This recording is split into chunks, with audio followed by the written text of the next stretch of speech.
Hello, good morning. Durga Pal ma'am की class में आप सबका स्वागत है। Good morning class, welcome back to Durga Pal ma'am's class. आज की क्लास में हम पढ़ने जा रहे हैं लाख की चूड़ियां कहानी। क्लास 8 के लिए है ये और इसके लेखक हैं कामता नाथ। क्लास 8 वसंत भाग 3 से ये दूसरा पार्ट है लाख की चूड़ियां। इसका अभ्यास प्रश्न उत्तर आज हम इस क्लास में करेंगे।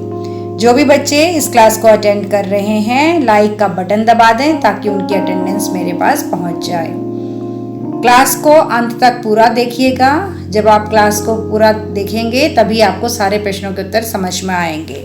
सारे प्रश्नों के उत्तर मैं इस तरह से आपको समझा दूंगी कि आप खुद से उन प्रश्नों के उत्तर आराम से लिख पाएंगे। चाहे आपका मंथली टेस्ट हो, यूनिट टेस्ट हो या फिर एग्जाम हो, आप प्रश्नों के उत्तर खुद से लिख लेंगे। लेकिन उसके लिए आपको क्या करना पड़ेगा, इस क्लास को पूरा अंत तक ध्यान से सुनना पड़ेगा।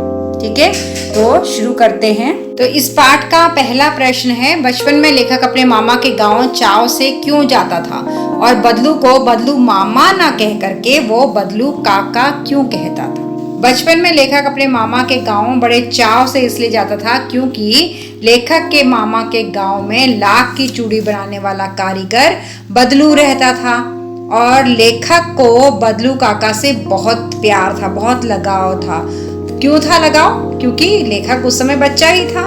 वो छुट्टियां मनाने मामा के घर जाता था, वहां उसे बदलू मिल जाता था और बदलू क्या करता था कि लेखक को ढेर सारी रंग बिरंगी गोलियां, वो लाख की गोलियां बनाकर खेलने के लिए दे देता था।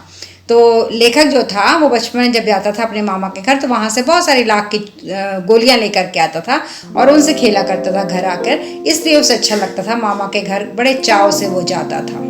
अब दूसरा इस प्रश्न का भाग है कि वो बदलू को बदलू मामा क्यों नहीं कहता था, क्योंकि वो तो उसके मामा के गांव का था ना, तो मामा के गांव के सब मामा ही लगे। लेकिन वो बदलू काका कहता था। ऐसा क्यों? क्योंकि गांव के सभी लोग बदलू को बदलू काका कहते थे और लेखक उस समय बहुत छोटा था। तो छोटा बच्चा तो जो सुनता है वही बोलता है, इसलिए लेखक ने भी जब बदलू काका सुना तो वो भी बदलू मामा ना कह करके बदलू काका ही कहने लगा। अब है दूसरा प्रश्न, वस्तु विनिमय क्या है? विनिमय की प्रचलित पद्धति क्या है? वस्तु विनिमय किसे कहते हैं ये पूछा गया है। तो बच्चों, वस्तु विनिमय बार्टर सिस्टम को कहते हैं। बार्टर सिस्टम आपने अपने एसएसटी की क्लास में सुना होगा। बार्टर सिस्टम का मतलब है कि एक चीज के बदले में दूसरी चीज देना या लेना। मतलब हमने कोई चीज सामान खरीदना है तो उसे हम कैसे खरीदेंगे? कोई दूसरा सामान उसके बदले में दे करके, तो उसे कहते हैं बार्टर सिस्टम या फिर वस्तु विनिमय। एक वस्तु को दूसरी वस्तु दे करके लिया जाता है। वस्तु के पैसे नहीं लिए जाते थे, वस्तु के बदले वस्तु ली या फिर दी जाती थी। लेकिन अब तो हमारे देश में पैसा चल गया है। तो जब से पैसे का चलन हो गया है, जब से मुद्रा बन गई है, तब से क्या है कि अब पैसों से हम चीजें खरीदते हैं। आप दुकान में जाइए, कहिए दुकान वाले भैया से कि भैया मुझे आइसक्रीम दे दो, और अपने घर से ले जाइए एक स्पून ले जाइए या कटोरी या प्लेट लेके जाइए और उसको कहिए आप ये ले लीजिए कटोरी, प्लेट, स्पून और मुझे आइसक्रीम दे दीजिए। दे देगा? नहीं। क्यों? क्योंकि अब बार्टर सिस्टम बंद हो गया है। अब हम लोग मुद्रा में, पैसे में एक्सचेंज करते हैं। विनिमय का मतलब होता है एक्सचेंज करना। तो अब वस्तुओं का एक्सचेंज नहीं होता बल्कि पैसे के बदले में हमें चीजें मिलती हैं। इसलिए अब हमारा जो लेन देन का पद्धति है इस समय वो पैसा है। ठीक है। अब मुद्रा के चलन के कारण वर्तमान परिवेश में वस्तु का लेन देन मुद्रा के द्वारा होता है। विनिमय की प्रचलित पद्धति पैसा है। तो अब क्या होता है कि अब हम पैसे से लेन देन करते हैं, अब वस्तु से लेन देन नहीं होता है। तीसरा प्रश्न है, मशीनी युग ने कितने हाथ काट दिए हैं? इस पंक्ति में लेखक ने किस व्यथा की ओर संकेत किया है? व्यथा का मतलब क्या है? व्यथा का मतलब पीड़ा, दर्द। ठीक है। मशीनी युग जो आजकल का युग है, इस युग ने, जो आजकल मशीनें ज्यादा चल गई हैं, अब मशीनों से काम होने लगा है, तो मशीनी युग ने कितने हाथ काट दिए हैं? इस पंक्ति में लेखक ने किस दर्द को व्यक्त किया, किस पीड़ा को व्यक्त किया है? इसका उत्तर है, इस पंक्ति में लेखक ने कारीगरों की व्यथा की ओर संकेत किया है कि मशीनों के आगमन यानी आने से कारीगरों के हाथ से काम धंधा छिन गया, मानो उनके हाथ ही कट गए हों। उन कारीगरों का रोजगार इन पैतृक काम धंधों, पैतृक मतलब पुश्तैनी, माता पिता दादा परदादा के समय से जो काम चला आ रहा था, वो कारीगर वही काम करते थे जो उनके दादा परदादा किया करते थे। उन्होंने तो कोई कुछ नया कभी कुछ सीखा ही नहीं था। पीढ़ी दर पीढ़ी, जनरेशन टू जनरेशन वो उसी कला को, उसी आर्ट को अपना बढ़ाते रहे। जो उनके पिताजी करते थे, जो उनके दादाजी करते थे, उसी काम को वो करते रहे। लेकिन अचानक से जब मशीन का युग आ गया तो फिर उनका काम ठप पड़ गया, बंद हो गया। इस तरह से उनकी रोजी रोटी भी छिन गई, क्योंकि अब उनका काम बंद हो गया। मशीनी युग ने कई कारीगरों के हाथ काट दिए। ठीक है, ये उन कारीगरों की बात है जो अपने परदादा दादा और पिताजी का काम ही कर रहे थे। उन्होंने कुछ नया काम नहीं सीखा था, और इस काम को करने से मशीन का युग आ जाने के कारण क्या हुआ कि उनका काम उनसे छिन गया। लोग उनका किया हुआ काम मशीनों से कराने लगे, तो इस तरह से उनके हाथ कट गए, यानी कि उनका रोजगार छिन गया। उन्हें रोजी रोटी के लाले पड़ गए। वो कमा नहीं पा रहे थे अपने खाने के लिए, अपने गुजारे के लिए, अपने दैनिक चर्या को चलाने के लिए वो पैसा नहीं कमा पा रहे थे। चौथा प्रश्न है, बदलू के मन में कौन सी व्यथा थी जो लेखक से छिपी न रह सकी। बदलू के मन में कौन सी पीड़ा थी, कौन सा कष्ट था, कौन सा दर्द था जो लेखक से छिपी नहीं, लेखक ने उसे पहचान लिया। वो कौन सी बात थी जो लेखक तुरंत भाप गया कि बदलू के मन में ये चल रहा है। बदलू लाख की चूड़ियां बेचा करता था, सबको पता है। पाठ का नाम ही है लाख की चूड़ियां। और जल्दी से सब बच्चे कमेंट बॉक्स में लिख दो किसने लिखा है, लेखक कौन है इस पाठ का। तो इस पाठ का लेखक है कामता नाथ। लेकिन जैसे जैसे कांच की चूड़ियों का प्रचलन बढ़ता गया, उसका व्यवसाय ठप पड़ने लगा, यानी कि लोगों को कांच की चूड़ियां पसंद आने लगी।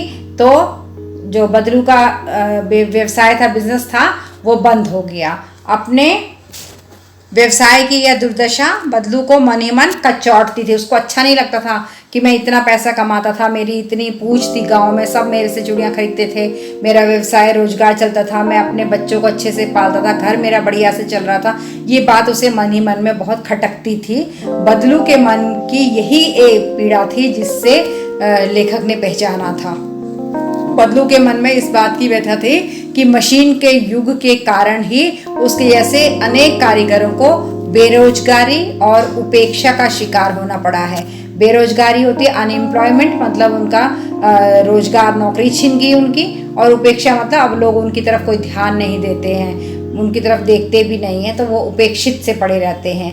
अब लोग कारीगरी की कद्र भी नहीं करते। पहले तो उनकी वो हाथ से जब लाख की चूड़ियां बनाते थे तो बहुत तारीफ मिलती थी कि बहुत सुंदर बनी है।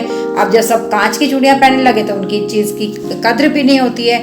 यही दुख लेखक से छिपा नहीं रह सका कि उसके मन में ये दुख है कि हमारा रोजगार छिन गया है, हमारी कद्र खत्म हो गई है, हम परिवार को नहीं पाल पा रहे हैं। अगला पांचवा प्रश्न है बच्चों, मशीनी युग से बदलू के जीवन में क्या बदलाव आया।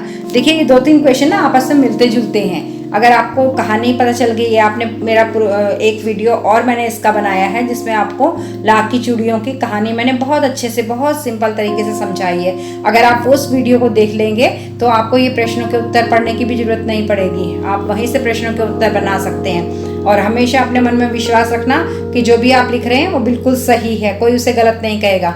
बस आपको कहानी पता होनी चाहिए और कहानी के आधार पर आप खुद से प्रश्नों के उत्तर लिख लिया कीजिए, और जैसा आप लिखेंगे वो बेहतर होगा, उसके पूरे नंबर आपको मिलेंगे।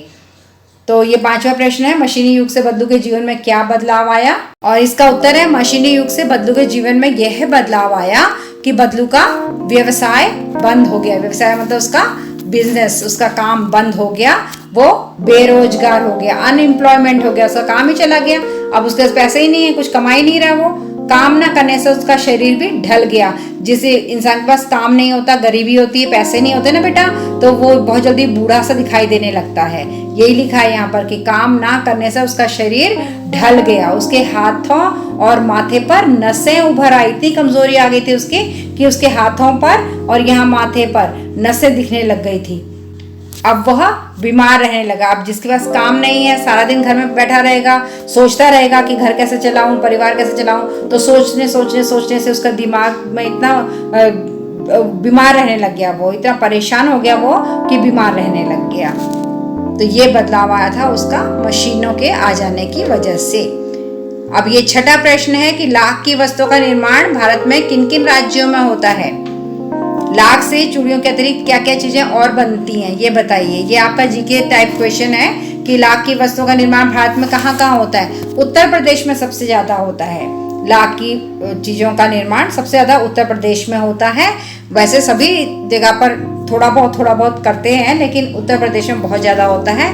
लाख से चूड़ियों के अतिरिक्त और जो चीज़ें बनती हैं, लाख की मूर्तियाँ होती हैं, लाख की डेकोरेशन के पीस बनते हैं, डेकोरेटिव पीस बनते हैं जो हम अपने ड्राइंग रूम्स वगैरह में सजाते हैं, कहीं मंदिरों वगैरह में सजाए हुए होते हैं, होटल्स में आपको एंट्रेंस में मिल जाएंगे बनी हुई चीज़ें लाख की। और इससे बहुत सारी सजावट की वस्तुओं का निर्माण, मूर्तियाँ बन जाती हैं, बड़े बड़े स्टैचूज़ बन जाते हैं लाख के।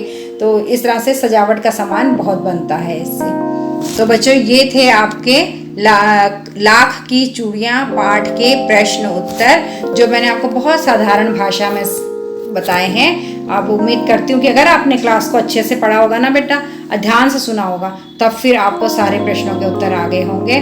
और इससे भी बेहतर तरीका यह है कि आप इसका दूसरा वीडियो देखिए लाख की चूड़ियों का, जिसमें मैंने व्याख्या एक्सप्लेनेशन समझा रखा है आपको। अगर आप वो एक्सप्लेनेशन वाला वीडियो देख लेंगे तो उससे आप अपने जो भी प्रश्न आपका टीचर पूछे, आप हर प्रश्न का उत्तर लिख पाएंगे, क्योंकि वहाँ से आपको कहानी बहुत अच्छे से समझ में आ जाएगी। तो उस वीडियो को आप जरूर देख लेना, ठीक है। तो अब मैं ये क्लास को यहीं पे ख़त्म कर रही हूँ। आप लोग लाइक का बटन दबा देना, शेयर जरूर कर लेना अपने फ्रेंड्स के साथ, ताकि उनको भी फ़ायदा हो जाए। अगर चैनल पर नए आए हो, आप देख तो ले रहे हो वीडियो, लेकिन चैनल को सब्सक्राइब नहीं कर रहे हो, बहुत गलत बात है बेटा। चैनल को सब्सक्राइब भी करो, जिससे क्या होगा कि मैं और अच्छे अच्छे वीडियोस बना करके आपके लिए लेकर के आऊँगी और आपको फुल मार्क्स मिलेंगे इस सब्जेक्ट में, ठीक है। तो सब्सक्राइब जरूर करना और बेल आइकन को दबा कर रखना। इससे क्या होगा कि जो भी अगली क्लास का जो भी मैं वीडियो डालूंगी आपकी क्लास का, आपके सिलेबस का, वो आपको तुरंत नोटिफिकेशन मिल जाएगा और आराम से आप शाम के समय बैठ करके इस वीडियो को देख सकते हैं, ताकि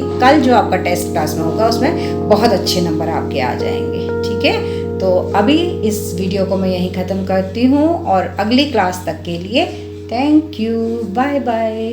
देखिए बच्चे, यहाँ पर आपको लाख की चूड़ियाँ बनाने का पूरा प्रोसीजर दिखाई दे रहा होगा।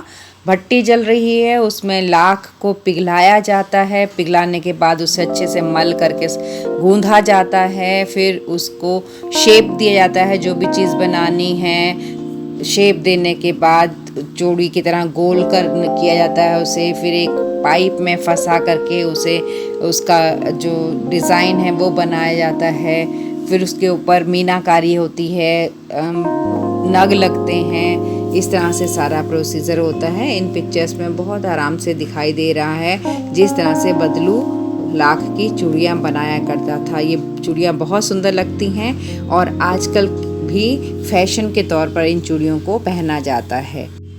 ये ज़्यादातर अब राजस्थान में बनाई जा रही हैं और वहाँ पर ही बिक। Thanks for attending Durga Pal Ma'am's class.